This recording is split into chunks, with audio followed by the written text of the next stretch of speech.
द्रौपदी कैसे करती थी पांचों पांडवों के साथ संभोग। आपके लिए एक चौंका देने वाली जानकारी अर्थात बहुत ही आश्चर्यजनक जानकारी है।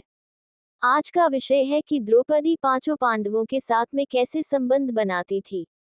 आप जानेंगे कि द्रौपदी के इस कार्य में कितनी सच्चाई है और कितनी असत्य है। बस आपसे हाथ जोड़कर निवेदन है कि वीडियो को पूरा जरूर देखिएगा। चैनल पर नए हैं तो चैनल को सब्सक्राइब कीजिए।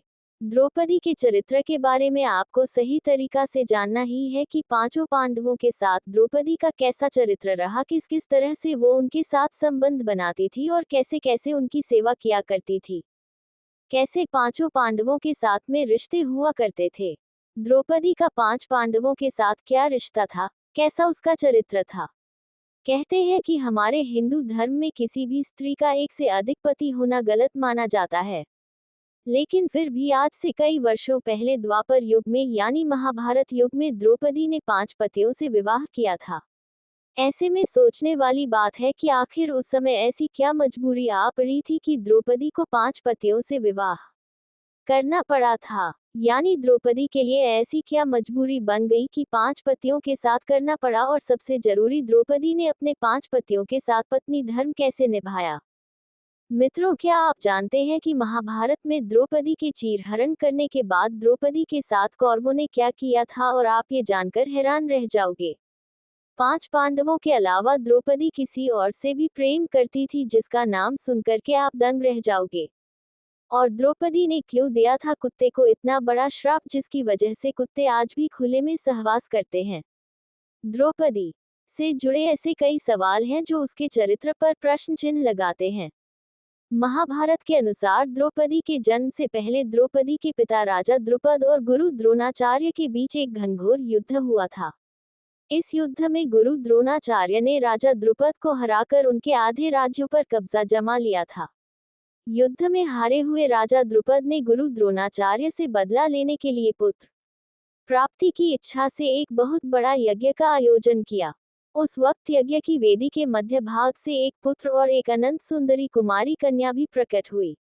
उस कन्या के नेत्र कमल के समान थे, बाल घुंघराले थे और उसका रंग सांवला था। ब्राह्मणों ने जब उस दिव्य कन्या को देखा तो उन्होंने कहा कि यह कन्या रूपवान होने के साथ साथ कृष्ण की है, इसलिए इसका नाम कृष्णा होगा। द्रौपदी इसलिए भी द्रौपदी कहलाई क्योंकि उसका जन्म राजा द्रुपद की पुत्री के रूप में हुआ था। राजा द्रुपद के मन में द्रोणाचार्य के प्रति जबरदस्त नफरत की भावना थी और अपनी इन्हीं नफरत के भाव को उन्होंने द्रौपदी के मन में भी बचपन से कूट कूट करके भर दिया था। द्रौपदी भी राजा द्रुपद की तरह बदले की आग में जल रही थी और मन ही मन ऐसी तरकीब सोचती रहती थी जिससे वह अपने पिता के अपमान का बदला द्रोणाचार्य से ले सके। लेकिन द्रोणाचार्य हस्तिनापुर राज के संरक्षण में थे। द्रोणाचार्य को नीचा दिखाने के लिए द्रुपद को एक शक्तिशाली संगठन की जरूरत थी। इसलिए जब द्रौपदी विवाह के योग्य हुई तो राजा ने द्रौपदी के स्वयंवर का आयोजन किया। हालांकि कृष्ण जानते थे कि धर्म की स्थापना के लिए द्रौपदी का विवाह अर्जुन से होना जरूरी है। इसलिए द्रौपदी के स्वयंवर के पहले से ही वह राजा द्रुपद के यहाँ आकर के रहने लगी थी। कहा जाता है कि द्रौपदी की भगवान कृष्ण से काफी अच्छी मित्रता भी हो गई थी। यहाँ तक कि ही नहीं, द्रौपदी ने भगवान कृष्ण से विवाह करने की इच्छा भी व्यक्त की थी, जिस पर श्री कृष्ण ने ये कहते हुए मना कर दिया था कि वह सिर्फ ऐसी स्त्री से विवाह करेंगे जो उनके लक्ष्य के प्रति पूरी तरह समर्पित होगी, यानी धर्म की स्थापना के कार्य में उनका पूरी तरह से साथ देगी। उस स्त्री की कोई भी सैन्य या राजनीतिक मंशा नहीं होनी चाहिए। कहते हैं उस वक्त भगवान श्री कृष्ण ने द्रौपदी को खुश करने के लिए ये भी कहा था कि तुम एक महान स्त्री हो, तुम्हारे जैसी महान स्त्री के मैं योग्य नहीं हूँ। मित्रों, जब द्रौपदी के स्वयंवर का आयोजन हुआ तो उस वक्त पांचों पांडव यदुर, भीम, नकुल, अर्जुन और सहदेव ब्राह्मण वेश में वनवास काट रहे थे। वे अपनी माँ के साथ एक गरीब कुर के घर में रह रहे थे और विषा पर ही जीवित थे। जिस दिन द्रौपदी का स्वयंवर था उस दिन भी पांचों पांडव ब्राह्मण के भेष में भिक्षा मांगने के लिए निकले हुए थे। तभी उन्हें कहीं द्रौपदी के स्वयंवर का पता चला। तब अर्जुन ने अपने भाइयों से स्वयंवर में भाग लेने की इच्छा जताई, जिसके बाद पांचों पांडव ब्राह्मण के भेष में ही स्वयंवर में पहुंच गए। स्वयंवर की शर्त के अनुसार जो भी धनुर्धर ऊपर घूमती कोई मछली की परछाई को नीचे पानी में देखकर उसकी आंख को भेद देगा, उसी के गले में माला डालकर द्रौपदी उससे विवाह करेगी। अर्जुन एक श्रेष्ठ धनुर्धर थे, इसलिए उन्होंने मछली की आंख को भेद करके स्वयंवर की शर्त को जीत लिया और द्रौपदी को अपनी पत्नी बनाकर उसे अपने साथ अपने आश्रम पर ले आई। अब आपके मन में यह सवाल आ रहा होगा कि जब स्वयंवर में द्रौपदी को अर्जुन ने जीता था और द्रौपदी का विवाह अर्जुन से हुआ था, तो फिर वो पांडवों की पत्नी कैसे बनी? दरअसल हुआ क्योंकि जब अर्जुन सहित बाकी पांडव द्रौपदी को लेकर आश्रम लौटे तो उस वक्त कुंती खाना बना रही थी। अर्जुन ने दरवाजे पर ही खड़े कुंती से कहा कि माँ देखो हम क्या लाए हैं। तब कुंती ने बिना देखे ही यह कह दिया कि जो भी लाए हो मेरे बेटों पांचों भाई आपस में बांट लो। यहाँ कुंती की भी गलती नहीं थी, क्योंकि रोजाना पांडव को दिन भर भिक्षा मांग करके जो कुछ भी मिलता उसे अपनी माँ कुंती के सामने लाकर रख देते था, जिसे कुंती सभी में बराबर बांट देती थी। इसीलिए हर रोज की तरह जब उस दिन भी अर्जुन द्रौपदी को लेकर आए और उन्होंने अपनी माँ से कहा कि देखो माँ आज हम लोग आपके लिए क्या लाए हैं, तो उस दौरान कुंती घर के काम में व्यस्त थी। इसीलिए उन्होंने बिना देखे ये कह दिया कि जो भी लाए हो उसे पांचों भाई आपस में बराबर बांट लो। हालांकि अपनी माँ की यह बात सुनकर के सभी पांचों भाई संकेत में आ गए और जब कुंती ने भी एकदम शांति महसूस की तो उसने पीछे मुड़ करके देखा तो उससे भी भूल हो गई थी।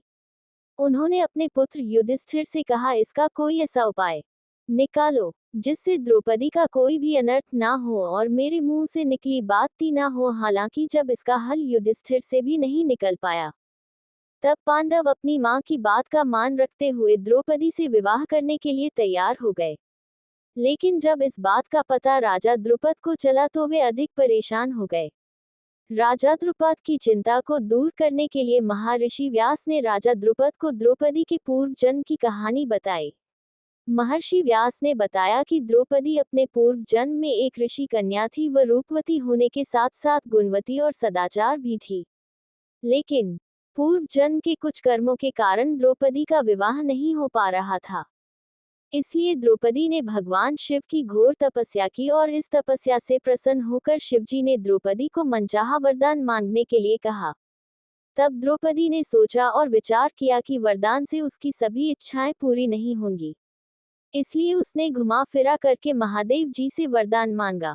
द्रौपदी ने महादेव जी से कहा कि हे प्रभु, मेरा विवाह किसी ऐसे व्यक्ति से हो जो धर्म का सबसे बड़ा ज्ञाता हो, जो सबसे अधिक बलवान हो, जो किसी विद्या में कौशल हो, जिसे नक्षत्रों का ज्ञान हो और जो सबसे अधिक सुंदर हो, रूपवान हो। द्रौपदी ने चालाकी दिखाते हुए यहाँ 5 वरदान को एक वरदान बनाकर मांग लिया।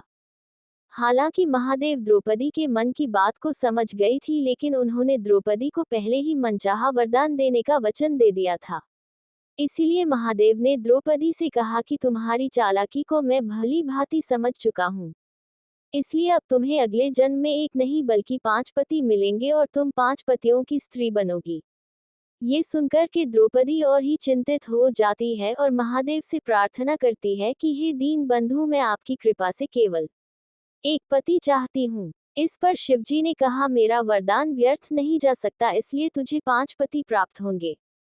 ये सुनकर के द्रौपदी बड़ा परेशान होती है और सोचती है कि मैंने तो एक ही पति में ये सारे गुण मांगे थे, लेकिन ये क्या हुआ कि यह 5 गुणों के अलग अलग पति मिलेंगे। इसी बात से द्रौपदी बड़ा परेशान हो गई। व्यास जी कहते हैं कि भगवान शिव के वरदान स्वरूप द्रौपदी को इस जन्म में 5 पति प्राप्त हुए हैं। इस कहानी को सुनने के बाद राजा द्रुपद बेटी द्रौपदी का विवाह 5 पांडवों के साथ करने को राजी हो जाते हैं। हालांकि द्रौपदी अभी भी 5 पांडवों से विवाह करने को तैयार नहीं थी, लेकिन फिर द्रौपदी इस शर्त के साथ तैयार हो गई।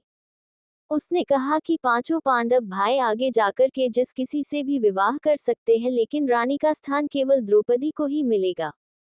कहा जाता है कि द्रौपदी के इस शर्त को मानने के लिए पांडव तैयार हो गए थे, जिसके बाद सबसे पहले द्रौपदी का विवाह सबसे बड़े भाई युधिष्ठिर के साथ किया गया और उस रात द्रौपदी ने युधिष्ठिर के साथ अपना पत्नी धर्म निभाया। उसके अगले दिन द्रौपदी का विवाह भीम के साथ हुआ। द्रौपदी ने भीम के साथ अपना पत्नी धर्म निभाया। इस तरह द्रौपदी की शादी बाकी भाइयों से भी की गई और सभी के साथ उसने अपना पत्नी धर्म निभाया। अब यहाँ सोचने वाली बात यह है कि जब द्रौपदी का विवाह सबसे पहले युधिष्ठिर से हुआ और द्रौपदी ने उसके साथ अपना पत्नी धर्म निभाया, तो फिर बाकी पांडव भाइयों के साथ द्रौपदी ने अपना पत्नी धर्म कैसे निभाया? तो दोस्तों, दरअसल द्रौपदी हर बार पत्नी धर्म निभाने में समर्थ थी, क्योंकि द्रौपदी को महर्षि वेदव्यास से आजीवन कौमारी यानी कुमारेपन का आशीर्वाद मिला था, और इसलिए जब भी द्रौपदी पांडवों में से किसी एक भाई के साथ समय बिताने के बाद दूसरे भाई के पास जाती थी, तो द्रौपदी वापस से कुंवारी हो जाती थी। कहते हैं पांचों पांडव के विवाह के बाद एक दिन देव ऋषि नारद पांचों पांडवों से मिलने के लिए आए और पांडवों के भविष्य को लेकर के चिंता जताते हुए धर्मराज युधिष्ठिर से और अन्य पांचों पांडवों से कहते कि द्रौपदी तुम 5 भाइयों की पत्नी है, इसलिए तुम लोगों को द्रौपदी को लेकर नियम बना लेना चाहिए कि कौन सा भाई कितने वक्त तक द्रौपदी के साथ समय व्यतीत करेगा। नारद मुनि की यह बात सुन के राजा युधिष्ठिर नारद मुनि से कहते हैं कि हे प्रभु, हम पांचों भाइयों में आज तक कभी भी द्रौपदी को लेकर कोई मनमुटाव नहीं हुआ है, और फिर मुझे पूरी उम्मीद है कि भविष्य में भी हमारे बीच ऐसा कुछ नहीं होगा, लेकिन हम आपकी बात टाल नहीं सकते, इसलिए मैं द्रौपदी को लेकर आज ही नियम बनाऊंगा। ऋषि नारद के जाने के बाद धर्मराज युधिष्ठिर नियम बनाते हैं। प्रत्येक वर्ष किसी एक ही पांडव के साथ अपना समय व्यतीत करेंगे, और जो कोई भी इस निर्णय का दुरुपयोग करेगा उसे 1 वर्ष तक वनवास जाना होगा। ऐसे में जब भी द्रौपदी किसी पांडव के साथ अकेले में समय व्यतीत कर रही होती तो दूसरे पांडव को उस कक्ष में आना वर्जित होता था। वही इसी दौरान एक ऐसी घटना घटित हो गई कि जिसके वजह से कुत्ते को ये श्राप मिला कि सहवास करते समय उसको पूरी दुनिया देखेगी। दरअसल पांडव ने नियम बनाया था कि जब भी कोई एक पांडव द्रौपदी के कक्ष में जाया करता था तो वह अपने द्वार पर पादुकाएं होती थी, वह दरवाजे पर उतार करके तभी द्रौपदी के कक्ष में जाता था, ताकि उनके और भाई पादुका को देख करके कक्ष में प्रवेश ना करे। हालांकि एक बार जब अर्जुन अपनी पादुका प्रवेश द्वार के बाहर उतार करके द्रौपदी के साथ प्रेम प्रसंग में लीन थे, तभी द्वार पर एक कुत्ता आया और खेल खेल में उस कुत्ते ने अर्जुन की पादुका उठा ली और उसे लेकर वह पास के जंगल में जाकर उसके साथ खेलने लगा।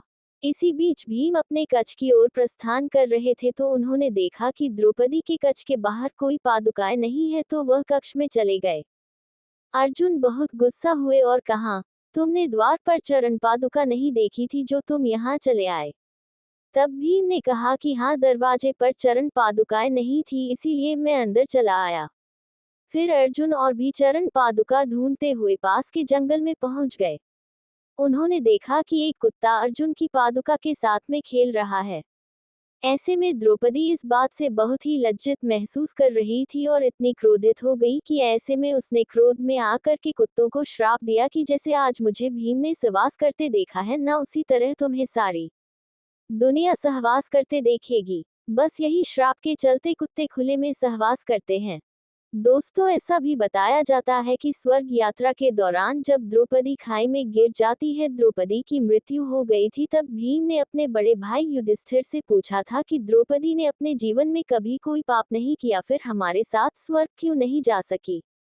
जिसका जवाब देते हुए युधिष्ठिर भीम से कहते हैं कि ये द्रौपदी हम पांचों पांडव भाइयों में से सबसे ज्यादा प्यार अर्जुन से करती थी, जिसे उसने हमसे छुपा करके रखा था, और यही वजह है कि वह स्वर्ग तक नहीं जा सकी। परंतु बताया ये भी जाता है कि द्रौपदी ने कर्ण के प्रेम का रहस्य भी छुपाया था। बताया जाता है कि द्रौपदी जब वनवास का 12 बरस काट रही थी, तो एक दिन वह पांचों पांडवों के साथ जंगल से गुजर रही थी, जहां उन्होंने एक जामुन का वृक्ष देखा और जामुन के वृक्ष में जामुन का गुच्छा लटक रहा था। जामुन के गुच्छे को देखते ही द्रौपदी ने उसे तोड़ दिया। तभी वहां श्री कृष्ण प्रकट हो गए और उन्होंने द्रौपदी को बताया कि एक साधु अपने 12 वर्ष का उपवास खत्म करके उसे खाने वाला था। हे कृष्ण, तुम्हें साधु के श्राप का शिकार होना पड़ेगा। और इसी के साथ ही श्री कृष्ण ने ये भी कहा कि यदि जामुन के वृक्ष के नीचे जाकर के तुम अपने जीवन का एक ऐसा सत्य बोलो जिसे तुमने सबसे छुपाया हो, तो उस पेड़ पर ये जामुन का गुच्छा पुनः वापस जाकर के लग जाएगा। पांचों पांडव के एक एक बार सत्य बोलने के बाद जब बारी आई द्रौपदी की तो उन्होंने श्री कृष्ण को बताया कि मेरे पांचों पति मेरे ज्ञान इंद्रियों के समान है, लेकिन इतना शिक्षित होने के बावजूद मेरी वजह से मेरे पतियों को कितना कष्ट सहना पड़ा। जब ये सुनने के बाद भी जामुन के पेड़ पर वापस नहीं जाकर के लगा तो श्री कृष्ण ने द्रौपदी से पुनः कहा कि तुम अब भी कुछ छुपा रही हो। तब द्रौपदी ने पांचों पांडवों और श्री कृष्ण को ये बताया कि जब मेरा विवाह नहीं हुआ था तब पांचों पांडवों के अलावा एक ऐसा पुरुष भी था जिससे मैं पांचों पांडवों से भी अधिक प्रेम करती थी, और वह पुरुष कोई और नहीं था बल्कि अंगराज कर्ण था। केवल एक सूत पुत्र होने की वजह से मैंने उनसे विवाह नहीं किया। द्रौपदी का ये सच सुनते ही पांच पांडव काफी हैरान रह गए और श्री कृष्ण के वादे के अनुसार जामुन का गुच्छा वापस वृक्ष पर लग गया। तो मित्रों, ये थी द्रौपदी के चरित्र की सच्चाई कि द्रौपदी का कैसा चरित्र रहा और पांचों पांडवों के साथ कैसा रिश्ता रहा और कितने कितने समय तक क्या रिलेशन रहा और कैसे पांचों पांडवों के साथ में द्रौपदी सहवास करती थी, यानी संबंध बनाती थी और रातें गुजारती थी और प्रेम करती थी। यह सारी चीज द्रौपदी के चरित्र के बारे में मैंने इस वीडियो में आपको बताई है। तो दोस्तों, आपको जानकारी कैसी लगी कमेंट करके जरूर बताइएगा। जानकारी अच्छी लगी हो तो वीडियो को लाइक, शेयर, आध्यात्मिक कथाएं चैनल को सब्सक्राइब कीजिएगा। वीडियो को अंत तक देखने के लिए धन्यवाद।